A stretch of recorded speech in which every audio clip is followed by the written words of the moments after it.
l'honneur de participer à ce dialogue sur quelle formation pour manager la durabilité des entreprises. Nous sommes très heureux de vous accueillir avec toute l'équipe d'Ecolearn ici présente et avec des participants émérites puisque ce sont des actuels stagiaires des Masterclass 21.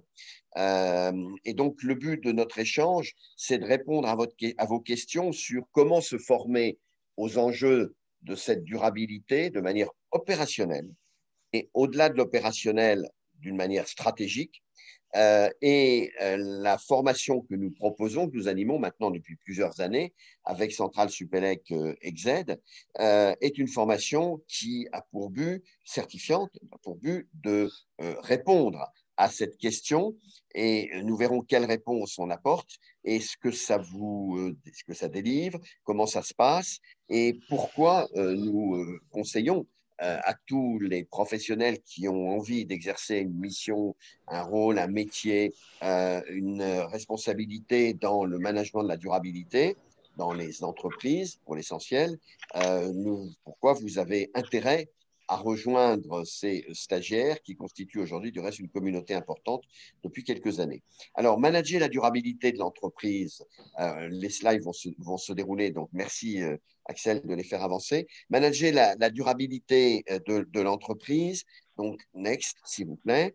Manager la durabilité de l'entreprise, c'est aujourd'hui un sujet mais qui est chaud dans la transformation très profonde et du capitalisme et de l'économie de marché qui est en cours au travers du changement climatique, de la relance post-Covid et des mutations de nos sociétés partout, du côté américain, du côté européen, du côté chinois et dans le monde entier. La question, tout le monde en est convaincu, la transformation, ça y est, elle est là, on l'a fait, elle se fait. Mais comment? Et on est confronté à un défi de compétences. On est vraiment dans toutes les entreprises en attente de professionnels qui vont être capables d'épauler les gouvernances, qui vont être capables d'épauler comme les directions exécutives, les directions opérationnelles, les directions sur le terrain également, sur comment on accélère une trajectoire de transformation qui rend les modèles durables. On est beyond CSR, au-delà de la RSE désormais aujourd'hui, et on est dans une fonction qui est extrêmement stratégique, qui s'appuie sur un historique, sur des outils très nombreux, et surtout sur une capacité à formaliser des politiques. Voilà, donc ce métier aujourd'hui, il est très installé. Il monte en gamme, on va le voir, on va en parler plus précisément. Le métier qu'on appelle maintenant de CSO, Corporate Sustainability Officer, ou Direction Développement Durable en vieux français ou en bon français, et qui aujourd'hui est relié aux directions générales pour beaucoup, et donc qui a pour rôle d'accompagner, d'accélérer, de réussir la transformation des modèles. Alors, la formation qui prépare à ce métier, qui aide à ce métier en complément des expériences, next s'il vous plaît, en complément des expériences qui existent, c'est une formation qui a été créée maintenant il y a plusieurs années avec Centrale Supélec Exed, qui a pris la succession du Collège des hautes études en développement durable, qui était le premier think tank de réflexion académique et de réflexion un peu économique entre acteurs de l'entreprise et du reste de la société pour justement élaborer cette feuille de route sur le comment. Considérant qu'il y avait du reste, il y a toujours un vide assez fort du côté des business schools, du côté de l'enseignement de la gestion, très focalisé sur des débats soit idéologiques, soit sur des débats très théoriques, et qui n'avaient pas fait cet effort, mais pouvait-on le faire? Peut-être la matière n'était pas là et les expériences n'étaient pas assez avancées il y a quelques années. La maturité aujourd'hui est là. Nous avons à la fois des pionniers sur qui nous nous appuyons. Nous avons à la fois une réflexion théorique et une réflexion académique et scientifique extrêmement solide maintenant sur laquelle s'appuyer, avec notamment derrière tout ce qui se fait sur la finance durable.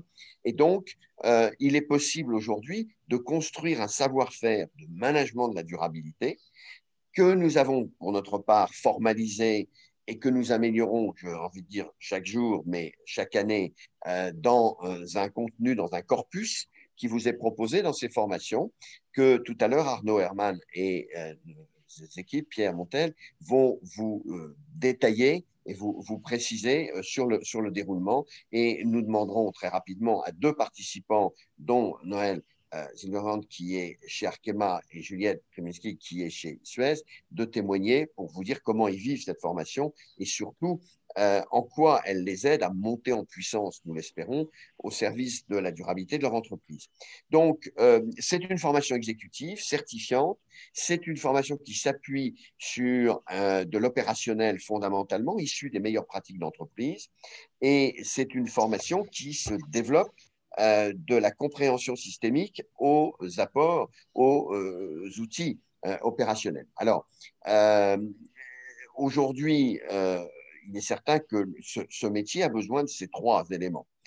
Pour être un très bon CSO et manager, il faut avoir une vision d'ensemble des problématiques du monde qui commencent par les limites de la planète et qui se poursuivent sur toutes les démarches de collaboration internationale, normatives et autres. Il faut avoir une très grande connaissance opérationnelle des modèles économiques, comment ils tournent et comment ils sont plus ou moins durables. Et il faut avoir une connaissance technique très forte qui vont de la mesure d'impact climat jusqu'aux transformations d'économie circulaire, etc. Voilà. Donc, next, s'il vous plaît. Il y a donc dans le module que nous vous proposons sur 10 journées dans l'année, plus des cas et une pédagogie que je vais un petit peu rappeler, mais qu'on va détailler après, il y a une progression qui vous est proposée, c'est-à-dire que la pertinence d'une fonction de CSO, elle s'appuie inévitablement, fondamentalement, sur une connaissance des enjeux géophysiques, géopolitiques, scientifiques du sujet, mis à jour, lesquels progressent tout le temps. On va voir l'année prochaine, avant la COP26, plutôt les nouveaux rapports du GIEC qui vont être très importants sur les impacts planétaires du réchauffement. Il s'appuie sur la connaissance des dynamiques de société à travers les ONG, sur le moteur aujourd'hui économique qui est la finance durable, et il permet de construire et de comprendre les engagements et comment les gouvernances sont désormais le niveau de décision. Puis, partant de là, on remonte sur tout l'édifice normatif qui s'est construit depuis 20 ans autour du sujet qu'il faut connaître, mais dont il faut aussi s'émanciper pour pouvoir procéder à des analyses au cas par cas de matérialité, c'est-à-dire de compréhension des vrais impacts, de la priorisation de ces impacts, de savoir mettre des indicateurs en face pour mesurer une démarche et construire une démarche de progrès qui va se déployer en entreprise et en collaboration avec les acteurs extérieurs sur la base d'innovation, car c'est par l'innovation qu'on fait bouger les modèles, et sur la base de dialogue, d'accords passés avec les parties. Et ceci permet de transformer, c'est-à-dire de changer l'offre avant tout. Derrière l'offre, les process. Derrière les process, l'ensemble de la culture d'entreprise pour arriver à avoir des modèles qui sont alignés sur la demande de durabilité, c'est-à-dire la compatibilité avec les enjeux de la planète, sociaux, environnementaux, sociétaux, tels qu'ils ont été définis aujourd'hui à travers le méta-référentiel à notre disposition, qui sont les ODD. Voilà. Donc, next, c'est, vous voyez, cette construction de fonds que nous vous aidons à vous approprier en rentrant dans le détail de tout ça, dans une formation qui est d'abord destinée évidemment à des cadres dirigeants, à des cadres d'entreprise, dans différentes fonctions, pas forcément dans les directions RSE, oui, mais pas que, et qui sont en responsabilité jusqu'ici dans des ONG. Beaucoup de gens font le chemin de l'ONG vers l'entreprise, ou aussi dans des organisations, mais qui ont vocation quand même à diriger des politiques d'entreprise en la matière. Voilà. Donc, notre ciblage a toujours été les directions exécutives et la communauté qui est passée par ces formations est aujourd'hui une communauté de personnes qui, soit dans le conseil, soit dans l'entreprise, grande, petite, moyenne, aujourd'hui élaborent et donc fait progresser, tire les démarches en lien avec les gouvernances et les directions d'entreprise. Alors, je vais terminer cette présentation, next, s'il vous plaît, en passant la main à Arnaud Herman et en demandant le témoignage de nos participants, en rappelant que justement, ces anciens qui sont passés par là ont créé un réseau qui est aussi un apport de cette formation, c'est-à-dire qu'elle ne s'arrête pas à la fin, elle se poursuit dans une communauté de travail qui va notamment, lors du forum annuel cette année est prévue le 23 septembre, vous êtes conviés à ce forum, présentera son rapport, qui est un travail collectif qui a été fait sur un des sujets du moment, c'est quel modèle d'entreprise durable voulons-nous aujourd'hui en Europe, mais qui est tout au cours de l'année échange. Hier, il y avait un dialogue sur les droits humains. Il y a tout un ensemble de travaux collectifs qui font partie aussi de la construction du savoir-être, du savoir-faire et du savoir tout court qui va vous accompagner pendant cette formation et après cette formation. Voilà, donc nous vous proposons à travers les masterclass de faire un saut très important dans le contenu méthodologique du métier et en même temps dans l'appropriation des clés de réussite et dans l'intégration à une communauté professionnelle.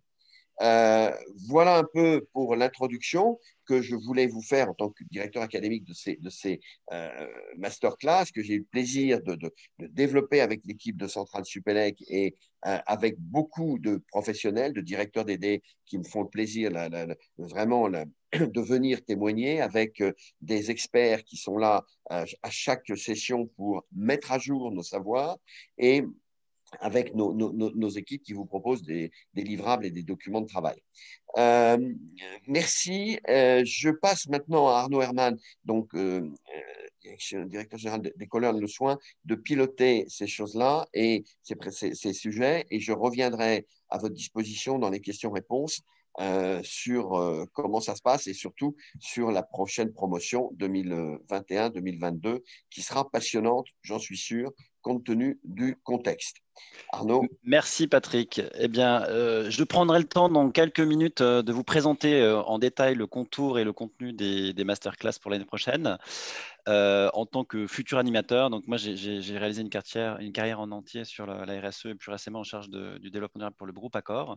Et j'aurai l'honneur d'être animateur à compter de l'année prochaine puisque Patrick va passer le témoin, prendre un peu de recul après de longues années de bons et loyaux services en support au développement durable. Mais auparavant, j'aimerais laisser la parole à Noël et Juliette qui nous font la chance de venir témoigner en tant que participants de cette promotion actuelle qui se termine. On arrive à la dernière session dans quelques semaines. Alors, je vais être assez impoli. Je vais commencer par Noël et donc ne pas faire fi des conventions. Commençons par un homme. Noël, je te laisse peut-être te présenter, rappeler un peu quel est ton parcours et puis voilà, dire en quelques mots quel enseignement et quelle plus-value tu as retiré de cette formation qui se termine bientôt. Entendu. Merci Arnaud, merci Patrick pour cette opportunité. Je suis vraiment ravi de témoigner aujourd'hui parce que cette formation me tient vraiment à cœur depuis septembre ou octobre, je ne sais pas parce qu'elle a démarré, mais en tout cas, elle enrichit cette année pour ma part. Alors oui, j'avais en effet prévu de vous parler un peu de mon parcours pour illustrer un cas particulier, parce que je ne pense pas que je sois un cas, le cas typique forcément, et puis de témoigner ensuite sur la formation en elle-même. N'hésitez pas à m'arrêter, à questionner, je serais ravi que ce soit interactif. Pour ma part, j'ai pris un poste dans le développement durable de fin 2019 donc chez Arkema, et j'ai démarré cette formation presque un an plus tard. Donc, je sais que dans notre dernière promotion, on est un certain nombre dans ce cas-là, mais je crois qu'il y a aussi beaucoup de gens qui préparent une réorientation avec cette formation. Donc, voilà, c'est un angle particulier. Je ne suis pas CSO du groupe Arkema, mais Virginie Delcroix, notre directrice du développement durable, VP ou CSO, elle est elle aussi passée par la Masterclass 21, comme tout le reste de l'équipe, qui est une petite équipe d'ailleurs, mais c'est devenu un must pour notre équipe d'avoir ce langage commun, ces codes. J'y reviendrai. Donc, pour ce qui concerne Arkema, je précise que la RSE, c'est une fonction qui existe depuis 15 ans, peu ou prou depuis le spin-off du groupe Total, et dont la démarche se bâtit et s'affine avec le temps. Et donc, dans cette équipe, je suis en charge de l'offre durable du groupe Arkema, qui est la dimension de la durabilité dans laquelle on s'est engagé le plus récemment. Arkema, donc, pour préciser, on est un groupe de 20 000 personnes, on est spécialiste des matériaux de spécialité, ça veut dire des adhésifs, des résines pour le revêtement, les peintures, et des matériaux de haute performance comme des polymères, et en particulier des polymères biosourcés. Et donc, mon parcours, rapidement, j'ai une formation d'ingénieur généraliste. J'ai travaillé une dizaine d'années dans une grosse PME dans l'Ain et puis dans des structures plus importantes jusqu'au groupe Arkema. Et j'ai occupé principalement des fonctions business, marketing, de direction d'unité. Et je dois dire que tout se passait bien dans le meilleur des mondes à titre personnel, sauf que, comme j'imagine beaucoup d'entre nous, d'entre vous, je lis un peu, comme beaucoup, je suis papa de 2 enfants, et j'ai ressenti progressivement un besoin de plus en plus prégnant d'aligner mon action avec les grands enjeux du monde, en tout cas tels que je les percevais moi, de façon de plus en plus criante. Rien que du très classique, j'imagine, mais c'est clairement ce qui a orienté vers un aiguillage, un réaiguillage. Donc l'envie de mettre mon énergie et peut-être mes compétences au service d'une cause qui me motive et donc du sens. C'est un mot qu'on entend beaucoup. Et j'ai eu l'immense chance chez Arkema de faire cette transition en interne et de façon volontaire. Donc aujourd'hui, en quelques mots, mon travail consiste à pousser, à influencer, à pousser nos business à changer leur modèle. On a 15 business units, et la structure corporate, évidemment. Et donc, dans un premier temps, je dirais que c'est assurer à nos équipes, en commençant par le management, une bonne prise de conscience des grands enjeux de durabilité, proposer en quelque sorte un socle commun d'infos et un langage commun pour pouvoir bâtir. 2, c'est mettre en évidence ou aider les gens à prendre conscience des leviers qui sont à notre disposition, notamment sur nos marchés et avec nos savoir-faire. Et puis 3, c'est enclencher la transformation. Donc l'objectif, ça a été dit, puis je pense qu'Arnaud, tu le développeras, mais c'est la pleine intégration de la durabilité dans notre modèle d'affaires. Donc c'est un objectif très ambitieux et il faut l'aborder avec beaucoup d'humilité. Et je pense qu'on avance humblement, voilà, sur ce chemin. Et ce qui passe notamment au départ par la mise en place d'outils d'évaluation, ça vient d'être dit, et de mesure de cette durabilité. Voilà. Et donc, pour résumer autrement, c'est avant tout un métier de communication, c'est acculturer, c'est embarquer, convaincre. Et puis, c'est effectivement structurer, proposer un cadre pour progresser. Et pourquoi je vous raconte tout ça ?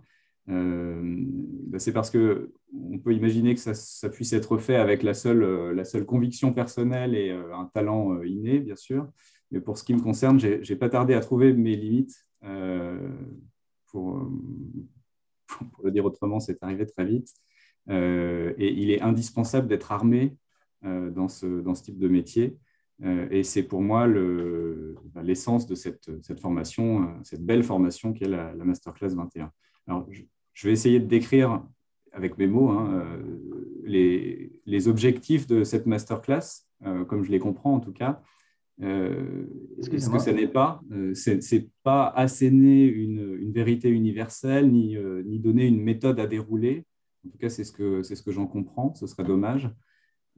Parce que les entreprises aujourd'hui sont dans des situations complexes, paradoxales, parfois en apparence au moins inextricables. Et face aux problématiques de la planète, elles ont besoin de se transformer, donc de leadership, de créativité. Et tout autant que vous êtes, elles vont vous payer pour ça en plus. Donc, aller vers…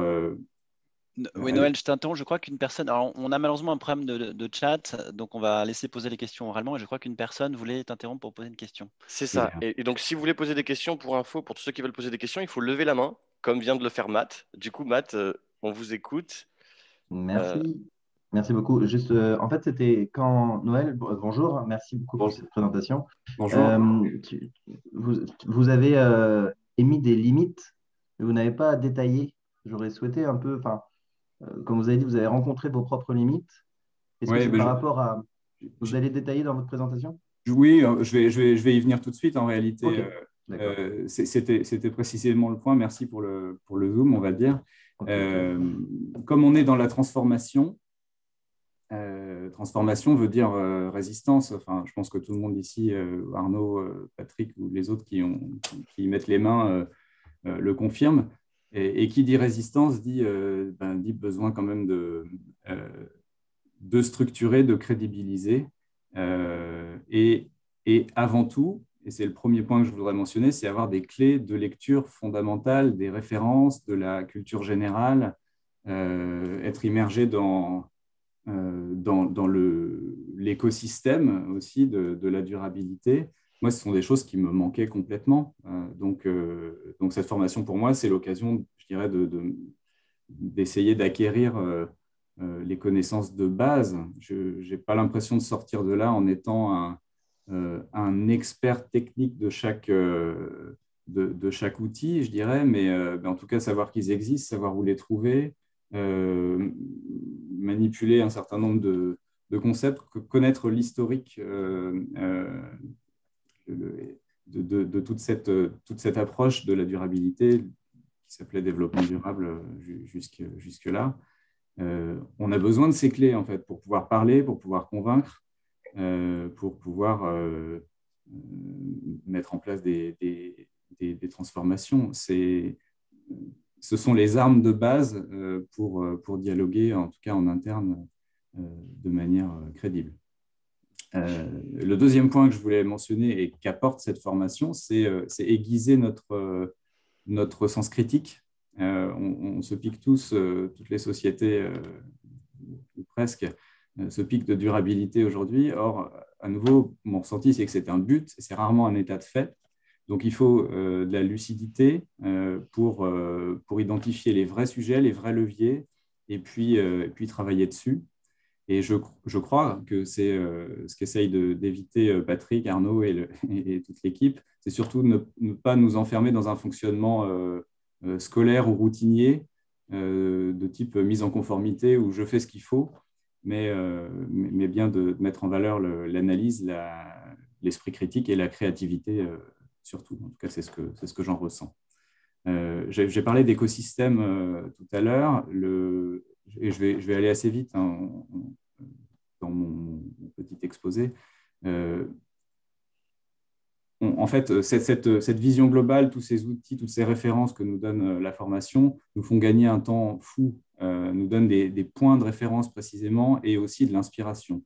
Donc, on a des intervenants à chaque session. Il y a 10 sessions et à chaque session, il y a 3, 4 ou 5 intervenants de très haute volée plutôt et d'horizons assez divers. On a des CSO de grandes entreprises françaises pour l'essentiel, des ONG, des autorités publiques, des agences de notation, un cabinet de recrutement. Enfin, on parle de la durabilité sous des angles très variés qui sont nécessaires au quotidien. Il est nécessaire de pouvoir se référer à ces différents points de vue, je crois. Donc, clé de lecture, culture générale, sens critique, nous affûter un petit peu, nous ouvrir à un écosystème, notamment par la connexion avec ces intervenants. Déjà, le fait de les écouter, puis en plus, le fait de pouvoir leur parler et se connecter par ailleurs. Il y a aussi beaucoup de débats. Je crois que c'est un point important. Ça va être le cas aujourd'hui, mais c'est vraiment l'ambiance et l'atmosphère de cette formation. Il y a beaucoup de liens avec l'actualité. Alors, cette année, c'était épatant. Arnaud, tu l'as dit, on vit l'histoire. Je ne doute pas que l'année prochaine sera au moins aussi riche. Donc, faire le lien, Patrick le fait avec beaucoup de talent, Arnaud, tu le feras avec beaucoup de talent aussi. Quand il s'agit de convaincre en interne, de rebondir, de confronter, à avoir tous les mois une petite piqûre de ce qui vient de se passer et être en mesure de mettre ça en regard de nos problématiques internes dans l'entreprise, c'est un outil très précieux. Voilà, c'est les points que je mettrai en avant. Si je les résume, donc clé de lecture, sens critique, ouverture à cet écosystème, débat et lien avec l'actualité. En tout cas, c'est ce qui m'est venu à l'esprit pour résumer ce que j'en retire. J'ajouterais peut-être que ça va de soi, le prérequis pour s'engager dans cette formation, peut-être plus largement dans ce type de métier. On a pas des jobs alimentaires, ce serait trop triste. Donc, il faut avoir une bonne dose de conviction personnelle. Vous êtes en train de choisir des métiers d'avenir, s'il en est, passionnants. Donc, la passion, la conviction, ça me paraît une clé de succès absolument fondamentale. Donc, avec ce prérequis, qui, je crois, est évident, vous allez énormément vous amuser dans cette masterclass. C'est une très, très belle année des rencontres et je crois une ouverture, pour le dire simplement. Bon. Et puis, Merci vous allez beaucoup, vous amuser en pratiquant. Merci beaucoup, Noël. Écoute, tu m'enlèves les mots de la bouche et ça a tellement plus de valeur venant de toi, donc je te remercie infiniment. Je vois que l'heure tourne. Est-ce que, Juliette, tu veux prendre la parole peut-être 5 minutes pour compléter le témoignage de Noël et donner aussi ton point de vue sur quels ont été les enrichissements pour toi? Ouais. Je vais aller très vite rebondir sur les propos de Noël qui étaient, auxquels je souscris totalement. Je partage totalement ce que tu disais. Peut-être vraiment en 2 mots pour partager un petit peu quelques éléments sur mon parcours qui est un petit peu différent de celui de Noël. Donc moi, je travaille aujourd'hui chez Suez. J'ai démarré dans le secteur associatif et puis après, j'ai fait un passage dans le secteur public, dans la politique de la ville. Et donc, j'ai intégré Suez il y a maintenant une petite dizaine d'années. Et en fait, dans ce groupe, j'ai occupé des postes plutôt orientés RSE et des postes plutôt orientés business, ce qui est le cas aujourd'hui. Donc, en ça, je suis un profil un petit peu différent de celui de Noël. Quelques mots sur Suez, même si on a beaucoup lu dans la presse ces dernières semaines, beaucoup de choses sur Suez. Mais en quelques mots, donc c'est un groupe de services à l'environnement qui intervient dans l'eau, l'assainissement et les déchets, et dont le marché est essentiellement, en tout cas sur la France, et pour là où je suis aujourd'hui, centré sur les collectivités locales. Donc c'est important de le savoir. Donc comme je le disais tout à l'heure, moi aujourd'hui je ne suis pas dans une direction RSE, mais dans des fonctions business, plus particulièrement marketing depuis quelques mois. Et pour autant, comme le disait Patrick tout à l'heure en introduction, je pense que ces sujets-là, ils ne sont pas réservés uniquement à des personnes qui, à l'instant présent, occupent des postes étiquetés entre guillemets RSE. En tout cas, moi, j'ai alterné entre ces différents postes. Je suis profondément convaincue par ces sujets-là. Et en fait, ces enjeux, on l'a vu cette année, Noël le disait très bien, que ces enjeux, ils viennent bouleverser complètement les entreprises, à la fois dans leur modèle d'affaires et à la fois dans leur fonctionnement et dans leur organisation. C'est très frappant depuis 18 mois ou 2 ans. Et donc, c'est très important de s'intéresser à ces sujets. Je dirais, pour rebondir sur ce que disait Noël aussi, je reviendrai peut-être juste sur finalement les compétences qui peuvent être nécessaires, ou les qualités ou les caractéristiques qui peuvent être nécessaires quand on a envie de porter ces sujets dans l'entreprise. J'en vois 3 sur lesquels on a beaucoup travaillé cette année. La première, c'est de comprendre, quand on est dans une structure donnée, où est-ce qu'on est, quel est le modèle d'affaires de l'entreprise, quel est son business, comment elle fonctionne, quelle est sa culture aussi. Ça me semble être l'élément vraiment structurant, et on en a beaucoup parlé aussi avec Arnaud lors de différents travaux qu'on a eus en marge de la formation. Ça me semble très important. Patrick insiste beaucoup là-dessus. Si on ne comprend pas quel est le cadre dans lequel on se trouve et dans lequel on va devoir piloter, on ne parviendra pas à transformer le modèle en profondeur, ou à savoir comment procéder intelligemment. Le deuxième point, c'est ce que disait Noël tout à l'heure, qui est hyper important, la compréhension des enjeux et des clés de lecture un petit peu générales liées à ces sujets de durabilité qui sont complètement systémiques. Donc ça, c'est très important d'avoir cette vision globale pour comprendre l'interaction entre les différents sujets et pour comprendre pourquoi, d'un point de vue très concret, ces problèmes ou ces opportunités se posent aux entreprises, ce qui est le point de départ pour les traiter.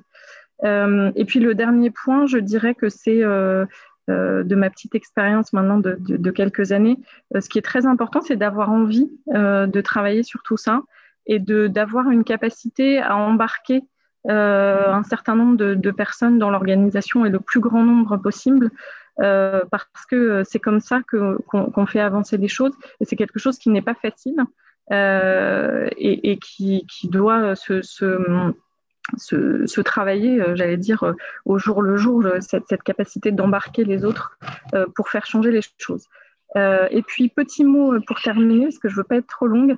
Dans le cadre de la formation, Noël a très bien partagé la façon dont ça fonctionne, tout ce qu'on apprend.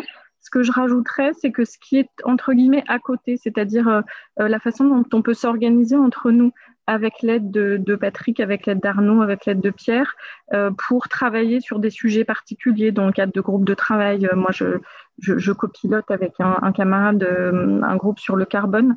C'est super parce que ça nous permet de nous emparer, entre guillemets, un peu de thématiques et de construire des échanges collectifs avec tous nos petits camarades pour partager des connaissances, recueillir des témoignages de personnes d'entreprises ou de structures. Donc, en fait, on progresse énormément, même entre les sessions et dans une dynamique qui est vraiment très intéressante. Et puis, le dernier point, c'est que en ce qui me concerne, je participe avec quelques collègues qui sont d'ailleurs peut-être là aujourd'hui au rapport de promo qu'on est en train d'écrire sous la direction de Patrick. Et c'est extrêmement intéressant parce que là, à la fois, on travaille beaucoup sur un contenu très théorique et en même temps sur des dimensions très opérationnelles. Et du coup, c'est une traduction, j'allais dire, en temps réel de tout ce qu'on est en train d'apprendre. Voilà. Donc, je m'arrête là, non sans dire que… Merci beaucoup, Juliette. Voilà, l'aspect humain de tout ça est évidemment passionnant. Voilà, je m'arrête là. Merci beaucoup, Juliette, pour votre témoignage. Je sais que Sébastien et Arnaud Lucien ont des questions. Je vous propose juste qu'on avance la présentation parce que c'est vrai qu'on a pris un peu de retard et on répondra à toutes vos questions à la fin de la présentation si ça vous convient, Sébastien et Lucien. Voilà. Très bien, merci Arnaud, Pierre. Effectivement, Patrick, je vais prendre une dizaine de minutes pour maintenant entrer dans le cœur de la présentation qui est un déroulé un peu plus pratique de la façon dont nos formations se passent. Et puis, j'espère qu'on aura une petite quinzaine de minutes pour répondre à des questions ensuite. Donc, déjà, beaucoup de choses ont été dites. Hein. Merci Noël, merci Juliette pour avoir déjà témoigné et dévoilé aussi le contenu et le déroulé et la richesse de ces masterclass. Donc, comme Patrick vous l'a dit, notre ambition chez Ecolearn et avec Centrale Supélec, c'est vraiment de former les personnes, les professionnels de l'entreprise qui demain seront les acteurs de transformation vers un modèle durable. Ça peut être directeur développement durable, ça peut être d'autres professionnels d'entreprise, mais on est vraiment maintenant focalisé sur cette question du modèle. Qui occupe aussi une part de nos activités de réflexion, de se dire comment on définit un modèle d'entreprise durable, comment on dessine une trajectoire de durabilité, comment on efface les externalités d'une entreprise. Et c'est cette réflexion et c'est cette pensée qui va définir le fil rouge de la formation. Donc notre rôle, c'est de vous apporter bien sûr des outils, bien sûr des cadres de réflexion, bien sûr des schémas méthodologiques, mais c'est surtout de vous dessiner un cheminement et c'est un peu la façon dont on organise les 10 sessions au fil des 10 mois. C'est ce cheminement de pensée qui vous permet de vous détacher progressivement de vos quotidiens, de votre compréhension des enjeux de la durabilité pour prendre le recul suffisant. Et j'étais ravi du témoignage de Noël parce qu'on veut vraiment aller vers ça. Enfin, cet esprit critique, je pense que c'est vraiment quelque chose qui caractérise notre philosophie de formation. C'est vraiment vous outiller pour être capable de porter un regard aiguisé et pertinent et critique sur où devrait aller, vers quelle direction devrait aller une entreprise pour se réconcilier avec ces sujets environnementaux et sociaux. Et alors, bien sûr, on vous apportera des outils, bien sûr, on vous apportera des méthodes, bien sûr, on vous apportera des cadres méthodologiques, mais je ne connais pas 2 entreprises qui sont identiques, je ne connais pas 2 cultures d'entreprise qui sont les mêmes, je ne connais pas 2 panels actionnariaux ou environnements capitalistiques qui sont les mêmes. Et donc, ne vous attendez pas à trouver des réponses sur mesure. on va vous donner des éléments pour prendre du recul sur ces questions-là. On va vous aider à développer un sens critique, mais ce sera néanmoins à vous, en tant que professionnel d'entreprise et les meilleurs connaisseurs du contexte dans lequel vous évoluez, d'appliquer tous ces éléments de réflexion au cas réel sur lequel vous intervenez au quotidien. Alors pour ce faire, on marie des apports pédagogiques, conceptuels. Alors non, si tu peux revenir juste avant, et pratiques. Nos deux témoins l'ont rappelé avec insistance. On va vous immerger vraiment dans l'écosystème des personnes qui aujourd'hui sont les personnes qui écrivent ou qui agissent au quotidien dans la RSE, que ce soit bien sûr les directeurs développement durable qui sont en poste et qui essayent de faire avancer les lignes et de bouger les entreprises de l'intérieur, mais aussi tous ces acteurs du monde du conseil, du monde de l'ONG, du monde du secteur public qui écrivent les lois ou qui essayent de faire bouger les lignes en tant qu'acteurs de la société civile, etc. Et on se fait fort d'aller chercher les personnes qui nous paraissent les plus pertinentes, les plus lucides, les plus inspirantes sur ces différentes questions. Alors, on peut cette fois-ci passer à la page suivante pour entrer un peu plus dans le détail. Donc, bien sûr, on ne se voit qu'à peu près une fois par mois sur ces 10 sessions qui occupent une dizaine de mois, mais vous allez être pris par la main pendant un continuum d'une année scolaire. Donc, le mode de fonctionnement qu'on propose, c'est que en préparation de chaque session, on va avoir un certain nombre de contenus qui vous seront apportés. Alors, avec un fil rouge qui est un format digital de formation qu'on a développé chez Ecolearn, qui va vous apporter tout le socle pédagogique nécessaire pour mettre en perspective les différents enseignements.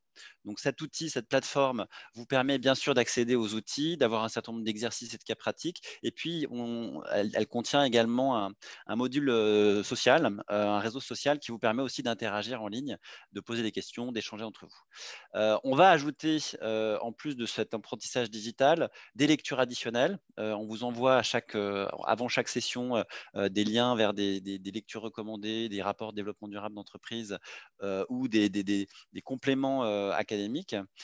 Et puis, progressivement, on introduira aussi des cas d'application, des exercices qui peuvent être l'analyse de rapports développement durable ou maintenant de parties développement durable des rapports d'entreprise et progressivement des réflexions sur des cas d'entreprise avec des corrections qui sont disséminées ensuite par la suite. Ensuite, pendant la formation, on aura un éclairage juste après sur le déroulé, mais on va privilégier l'interaction. Alors, cette année, il est vrai qu'on a été un peu pénalisé par le Covid, donc on était en ligne essentiellement, même si on a la joie de retrouver une session présentielle pour la dernière en juin. Mais l'intérêt de ces sessions en plénière, c'est bien évidemment de privilégier l'échange entre pairs. On a la chance d'avoir des promotions qui comptent cette année qui compteront l'année prochaine 60 personnes, qui sont tous des personnes passionnées, comme le disait Noël, et qui sont extrêmement motivées, qui ont des backgrounds professionnels très riches. Et c'est une plus-value en tant que telle que d'être en mesure de prendre le temps d'échanger, de croiser l'expérience, etc. Et puis, ces journées sont aussi le lieu de témoignages, d'interventions d'experts. Et là aussi, ça a été déjà dit, mais on essaie de vous apporter, de faire toucher du doigt tout ce qui se passe aujourd'hui en France et en Europe sur ces questions-là. Et puis après, ça continue malgré tout. Donc bien sûr, vous avez accès à tous les supports qui ont été présentés pendant la formation. Et puis on a mis en place cette année une plateforme Slack, et Juliette en parlait, qui permet de prolonger les débats. Vous êtes tous des professionnels qui êtes en activité dans votre entreprise et qui essayez d'agir en faveur de la durabilité.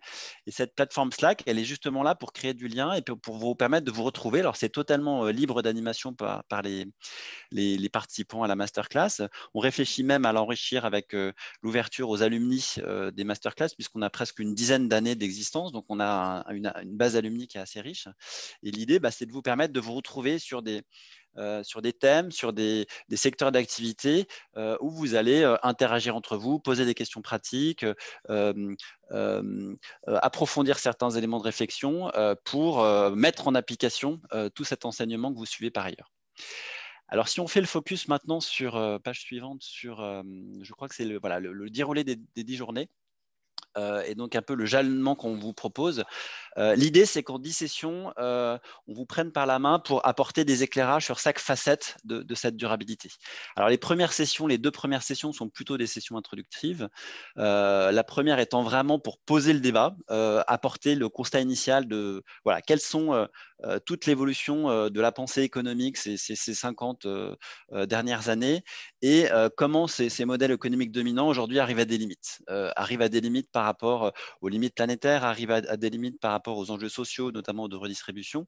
Et donc, qu'est-ce qui fait aujourd'hui qu'il faut redéfinir le fonctionnement des entreprises, le fonctionnement de l'économie en général, et comment les objectifs de développement durable, qui sont le macro-référentiel qui nous disent la direction que l'humanité doit emprunter pour se réconcilier avec les enjeux sociaux et environnementaux, comment ces objectifs de développement durable doivent être appréhendés dans le fonctionnement de l'entreprise.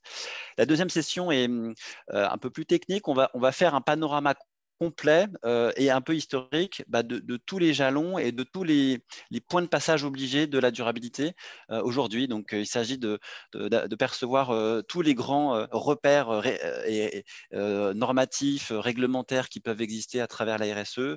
On fera un focus sur la norme ISO 26000. On verra les grands textes fondateurs sur les différentes thématiques, de façon à ce que vous ayez un aperçu complet, alors qui évolue en permanence, et c'est aussi pour ça qu'on a des sessions d'actualité régulières, mais au moins que vous ayez un socle pour connaître un peu les fondamentaux en matière, encore une fois, réglementaire et normative sur le développement durable. Ensuite, on entre dans des sessions qui sont un peu plus thématiques. Alors, pardon, je vais revenir sur la page d'avant. Une troisième session qui est sur le carbone, sujet fondamental s'il en est, qu'il est loin d'être le seul, mais qui est aujourd'hui un incontournable. Et là, on va vraiment décrypter tous les enjeux d'une stratégie climat d'entreprise. Donc, comment on mesure son empreinte carbone, comment on construit une stratégie carbone alignée avec les Science-Based Targets, comment on réfléchit à une analyse des risques en lien avec le changement climatique, etc. etc. Cette session est co-animée avec EcoAct, qui est un vrai spécialiste de ces questions-là, et encore une fois avec beaucoup de différents intervenants.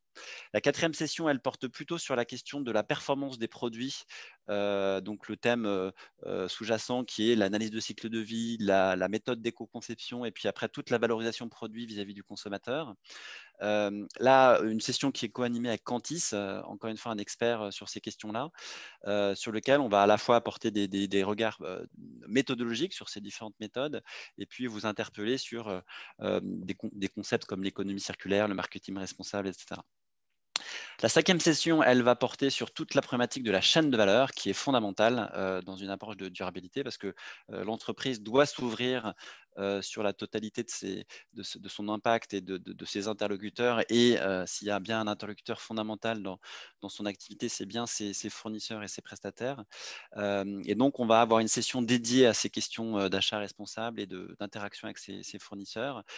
Bien sûr, qui est fortement anglais autour de la loi sur le devoir de vigilance en France aujourd'hui, qui sera reprise et étendue très bientôt en Europe par la loi sur la due diligence. Et donc là encore, on vous apporte un aperçu complet de comment on construit et on met en place une démarche d'achat responsable, à la fois en termes de maîtrise des risques. Et là, on s'appuie beaucoup sur l'expérience des Covadis, qui là encore co-anime cette journée, mais aussi comment on va plus loin pour construire une démarche partenariale vis-à-vis de sa chaîne de valeur. Alors cette fois-ci, on peut passer à la page suivante pour poursuivre le parcours. La session suivante va porter sur les relations parties prenantes, qui est un sujet fondamental dans la question de durabilité, parce qu'il faut vraiment que l'entreprise soit capable d'ouvrir ses chakras à toutes les interactions qu'elle peut avoir avec les différents acteurs qui constituent ou qui sont associés à son activité. Et là, on a notamment un certain nombre de témoignages sur comment mettre en place des mécanismes innovants et originaux de relations avec des parties prenantes ciblées vis-à-vis de ces territoires et des riverains ou des acteurs territoriaux. Ça peut être aussi vis-à-vis de ses consommateurs, etc. etc. La septième session, elle va s'interroger sur à la fois le rôle de la direction développement durable et du directeur développement durable en tant que tel, donc qui est l'objectif de formation de cette formation, mais aussi la question plus profonde de transformation. Comment on engage une entreprise dans la transformation de la durabilité. Noël l'a très bien dit, c'est un enjeu de change management. Et donc, comment on peut apporter un certain nombre d'outils, de méthodes, de repères pour engager cette transformation et quel rôle et notamment quelle gouvernance l'entreprise doit mettre en place pour accompagner cette transition. La 8e session va porter sur les sujets de lien entre le financier et l'extra-financier, alors avec un poids assez conséquent de la réglementation aujourd'hui, qui est très, très dynamique. On a beaucoup parlé de taxonomie verte. Là, on voit les évolutions en termes de pression réglementaire sur la publication des entreprises en matière d'indicateurs extra-financiers. Donc, on fera un aperçu très complet de ces différentes obligations et des façons dont à la fois l'entreprise doit répondre à ces obligations, mais aussi c'est l'occasion de prendre de la hauteur par rapport à l'interaction entre le monde de l'investissement, du financement et l'entreprise, et notamment à travers le développement de tous les critères ESG, des investissements à impact, des investissements responsables, et de réfléchir à comment une entreprise doit évoluer dans son modèle de financement et même dans son modèle de relation avec son actionnaire pour aller vers davantage de durabilité. Et puis après, la 9e session est vraiment la session centrale bilan. On va vraiment se poser la question fondamentalement du modèle d'entreprise. Donc, comment challenger, bien sûr, les impacts négatifs que génère l'activité de l'entreprise d'un point de vue social et environnemental, mais plus fondamentalement, comment réinventer la proposition de valeur que l'entreprise a, son portefeuille d'offres, quelle est la plus-value qu'elle apporte vis-à-vis de la société. Et donc, c'est vraiment la session un peu bilan qui relie les pièces du puzzle qu'on aura disséminées pendant ces 8 premières sessions et vous apporter la possibilité d'avoir cette vue ensemble. Et puis la dernière session est une session plutôt prospective, plutôt d'ouverture, où on essaie de vous aider à relever la tête. On fait notamment intervenir pas mal d'experts qui agissent dans la strate internationale, dans le monde des idées, pour dessiner des perspectives à horizon 10-15 ans sur où va la durabilité. Alors, je vois que l'heure tourne, je vais aller très très vite sur les prochaines slides. Donc, la journée type, je crois que c'est la slide d'après, vous l'avez là sous les yeux. En gros, la matinée est plutôt consacrée à des échanges et un système de classe inversée, avec alors ce bilan sur l'actualité, ce décryptage, et puis après, beaucoup d'échanges au sein de la salle. Et puis, on va essayer de développer, de multiplier les cas pratiques et des focus méthodologiques au gré des différents sujets. Donc, ça pourrait être sur comment on construit une analyse de matérialité, comment on fait une évaluation des risques en lien avec le climat, comment on met en place une démarche de dialogue partie prenante, etc., etc. On a un temps de networking pendant le déjeuner qui est extrêmement important parce qu'encore une fois, ça vous laisse l'opportunité d'échanger avec vos pairs et de créer cette richesse à la fois de relations et d'interpellations sur vos différentes problématiques. Et puis l'après-midi est véritablement destiné à toutes ces interventions externes. Alors, on commence pendant l'heure de la digestion par un petit récapitulatif théorique qui vient rappeler et mettre en exergue les points saillants de tout ce que vous aurez lu préalablement à la session et consulté en ligne. Et ensuite, on multiplie les interventions avec souvent un temps qui est consacré plutôt à des experts. Et Noël, encore une fois, on a parlé, mais ça peut être des gens issus du conseil, des gens issus d'ONG pour un réveil écologique, ça peut être WWF, ça peut être Oxfam. Enfin voilà, on va essayer d'aller chercher des gens qui sont au cœur de l'actualité et qui portent des idées innovantes. Ça peut être des gens qui sont issus d'institutions ou du monde du secteur public. Et puis, on a même certains professeurs, notamment la première session est co-animée avec un professeur en économie de l'école centrale. Et enfin, le point saillant, je dirais, le point fort de la journée se situe en fin de journée, où on fait intervenir un directeur développement durable qui porte une démarche pionnière, emblématique dans son entreprise. Et on essaye vraiment de sélectionner des directeurs développement durable qui, d'une part, ont des choses à partager parce que leur démarche est riche, parce qu'elle est inspirante, parce qu'ils ont été particulièrement loin dans la réflexion sur la durabilité. Et aussi, ce sont des gens qui acceptent la règle d'être francs et de se livrer, et donc de sortir du dialogue un peu insipide qu'on peut parfois avoir en tant que porteur porte-parole des entreprises. Ils essaient de se livrer. On propose d'aller un peu plus loin, de livrer les recettes de l'arrière-cuisine, etc. Voilà, donc ça c'est le déroulé un peu type.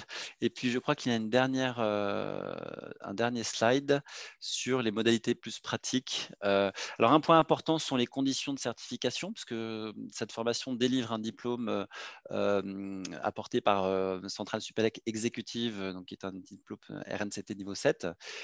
Qui vient sanctionner la formation. Et pour obtenir ce diplôme, il y a un critère d'assiduité. Donc, on demande absolument une présence obligatoire à chaque session. Alors, on peut éventuellement suivre la session à distance s'il y a des difficultés à rejoindre Paris.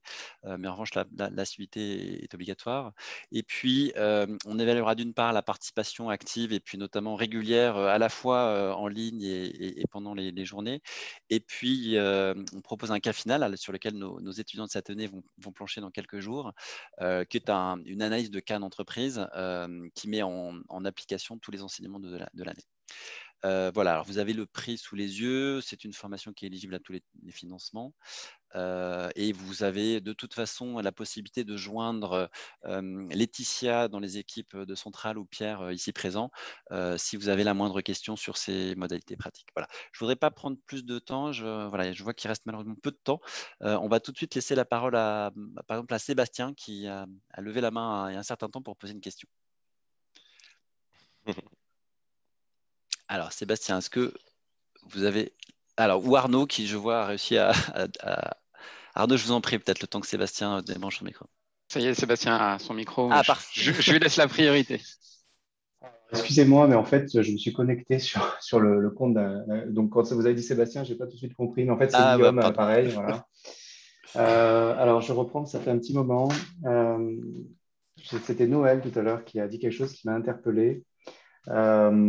C'était sur la RSE est une fonction à part entière. Ma question était, est-ce que c'est une fonction à part entière ou est-ce que la RSE, en fait, aujourd'hui, elle s'intègre au sein des processus des différents métiers et qu'en fait, c'est au sein de chaque métier où on va devoir intégrer des critères sociaux et environnementaux au sein des processus et non pas comme un module qui vient se rajouter. Tu veux que je réponde, Arnaud? Tu veux que je réponde? Alors, on va peut-être laisser la parole à Noël et puis tu pourras compléter si tu veux.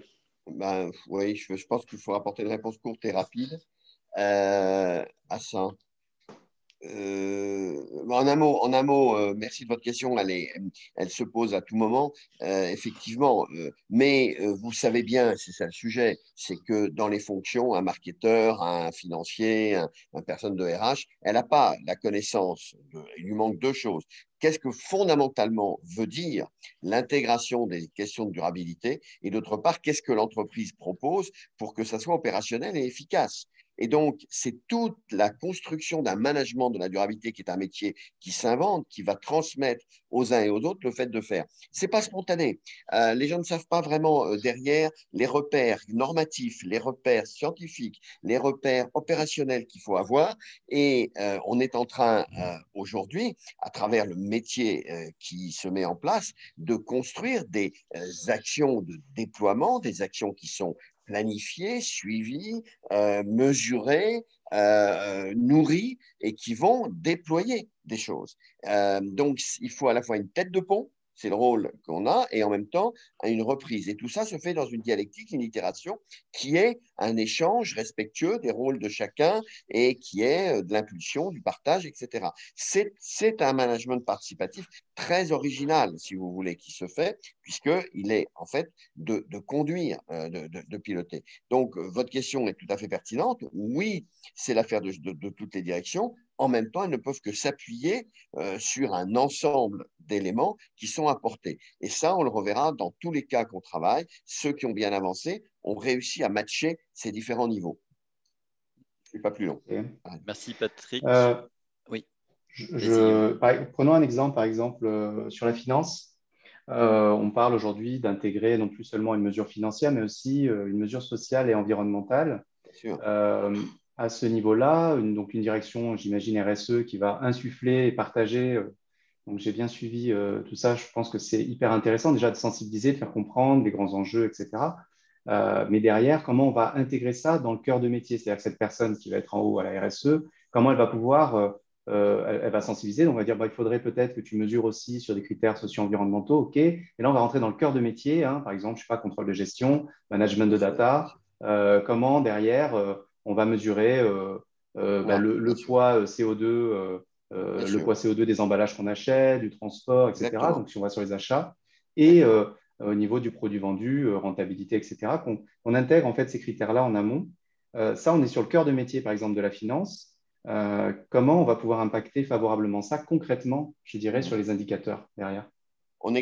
Exactement, vous avez raison, c'est ça. Alors, on apprend à le faire, on en parle, on développe en exemple, on montre des exemples, présente les outils, les limites aussi. Hein. Bien sûr, je ne vais pas rentrer là dans le détail, ce n'est pas le lieu, le moment de faire ça. Mais évidemment, on est en plus dans une voie d'accélération de toutes les techniques de métrique aujourd'hui. Et donc, je rentre assez précisément dans tout ça.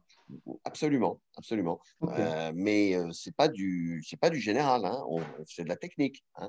Et dans ces masterclass, nous rentrons dans la technique. Peut-être une petite illustration, si vous le permettez, Patrick.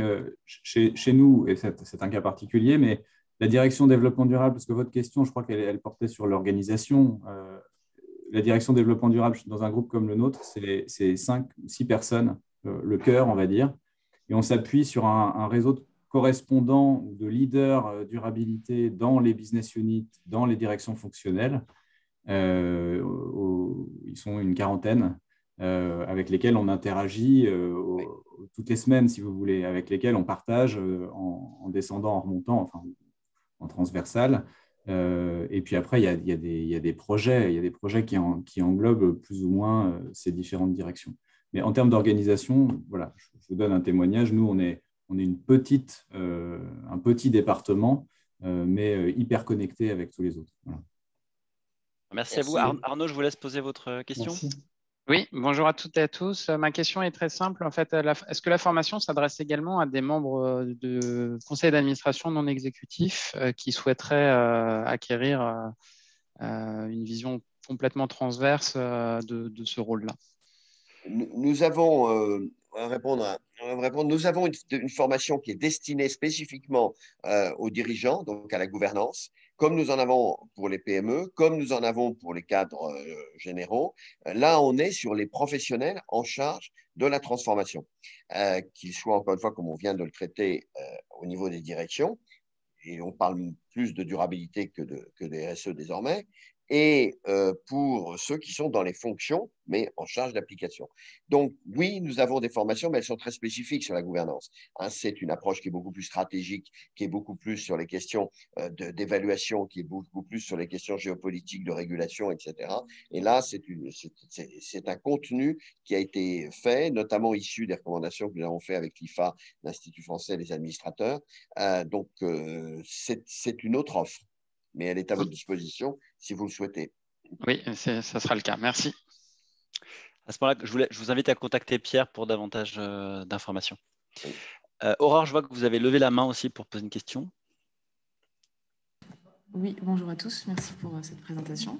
Bonjour. Moi, j'avais 2 questions pratiques par rapport au financement. Est-ce que cette formation est finançable par le FNE ou le dispositif Transco, Transition collective? Alors, si je peux répondre directement, il me semble que le dispositif FNE est limité à 1 500 €. Les fondamentaux d'entreprise, les masterclass 21 sont une formation qui coûte 5 500 €. Ils ne sont pas donc disponibles via le FNE. Okay. Par contre, le disponible Transco, je pense que oui. Je vous invite à m'envoyer un mail à ce sujet et je vous redirigerai avec la bonne personne pour la mise en place, mais oui, c'est possible. Merci. Et je veux aussi une autre question par rapport à la différence avec votre formation en ligne. Moi, j'avais un rendez-vous avec une de vos collègues qui m'avait expliqué un petit peu les modalités de la formation, mais en ligne. Je ne savais même pas que vous aviez une formation en présentiel. D'accord. Donc, c'était probablement avec Claire et Mathieu que je laisserai se présenter à la fin, qui vont d'ailleurs vous rappeler aussi pour vous donner des informations si vous le souhaitez. Donc, la formation en ligne, les fondamentaux de l'entreprise durable, repose sur le même contenu que les masterclass 21. D'ailleurs, toutes les personnes qui font les Masterclass 21, c'est une partie intégrante de la formation Masterclass 21.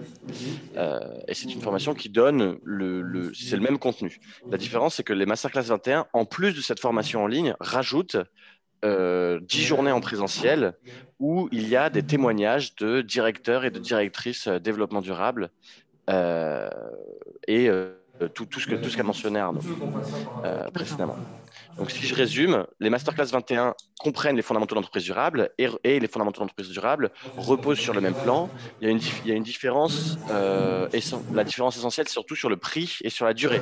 Puisque les fondamentaux de l'entreprise durable, c'est une formation qui dure 3 mois et qui est en ligne, alors que les Masterclass 21, c'est une formation qui dure 1 an et qui est en présentiel, et aussi, il faut aller sur Paris. Et les fondamentaux d'entreprise durable coûtent 1 500 € hors taxe, alors que les Masterclass 21 coûtent 5 500 €. Ok, et juste une dernière question par rapport à la rentrée de la formation 2021-2022, ça se ferait à quelle date pour celle en présentiel? Oui, alors j'ai plus la date exacte, mais c'est autour du. C'est mi-octobre. Mi-octobre, ok. Donc en fait, on a un événement en ligne de pré-rentrée pour voilà, nous introduire, préciser les modalités pratiques qui peuvent intervenir début octobre. Et puis après, la première session est autour de mi-octobre. Je peux retrouver la date si ça vous est utile. Je veux bien. Je vais dire ça tout de suite. Est-ce que pendant ce temps-là, il y a d'autres questions? Alors, on a un peu dérapé, mais on peut peut-être prendre une dernière question. Si certains le souhaitent. Alors, je ne vois pas de main levée. Toujours pas. Bon, bah écoutez, je laisse 2 petites secondes s'il y a encore d'autres volontaires. Aurore, c'est un peu compliqué pour moi d'animer et de vous répondre sur la date, mais on vous enverra une information. N'hésitez pas à vous manifester. Oui, dans tous les cas, on enverra à tout le monde à la suite de ce webinaire, du coup, enfin toutes les personnes qui étaient inscrites, on vous enverra un mail avec le syllabus de la formation. Et donc, dans le syllabus de la formation, il y a toutes les dates de la formation. Et comme le mentionnait Patrick Arnaud, on est très à cheval sur la présence parce que c'est très important pour nous, pour la certification. Donc, si vous souhaitez candidater, très important de booker vos dates dès maintenant. Et voilà. Et on vous enverra donc toutes les informations par mail avec un replay de ce webinaire et des replays des précédents webinaires aussi. Sachant que ce sont des jeudis. Quelqu'un a levé la main. Oui. Alors, Samira Brahimi. Oui, bonjour, merci. Pardon, merci pour cette présentation. J'avais simplement aussi une question pratico-pratique. Moi, il se trouve que je suis directrice conseil en agence de conseil de communication et marketing. Du coup, je voulais savoir si vous aviez eu aussi dans le panel de vos alumni ce type de profil, de vraiment amener en fait les dirigeants d'entreprise à mettre en place justement ce change management et travailler les aspects plus de communication et de marketing. Voilà, c'était un peu savoir si c'était ultra spécifique en entreprise ou si le métier de conseil pouvait s'inscrire dans cette formation. Alors, je peux vous répondre, si vous voulez, très rapidement là-dessus, parce que c'est une fonction qui est très représentée depuis le départ, puisque, comme vous le savez bien, la fonction communication a porté la RSE il y a des années, avant qu'elle ne devienne aujourd'hui une fonction plus exécutive, dont la communication est un moyen et non pas une finalité. Et donc, oui, on a beaucoup de personnes là-dessus. On insiste sur ces enjeux de marketing qui sont en recherche aujourd'hui dans leur dimension durable. Ce n'est pas la fonction la plus élaborée aujourd'hui sur ces affaires-là. C'est compliqué. Mais donc, vous rencontrerez, et à travers nos alumni et à travers les contenus, un moyen de basculer vraiment d'une démarche qui est, je dirais, d'empowerment, un peu de communication souvent, à une démarche de réalisation et de transformation pour laquelle la communication est un outil. Hein. Donc ça, on aide beaucoup la communauté des agences, des prestataires, des professionnels qui sont là-dessus à faire ce changement qui est très important aujourd'hui. Communiquer, c'est utile, mais faire, c'est préalable. Et j'ajouterais pour compléter, c'est que Ecolearn travaille à développer de nouvelles formations dans les prochains mois, et notamment des formations plus métiers. Alors, on est en train de construire, par exemple, une formation pour les acheteurs. On fera probablement des formations pour le monde de l'ingénieur ou autre. Et une des prochaines sur lesquelles on pourrait se pencher, c'est justement le rôle du marketing et de la communication.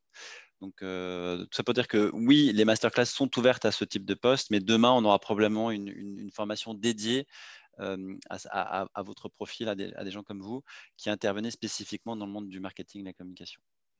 D'accord, super. Merci beaucoup. Merci.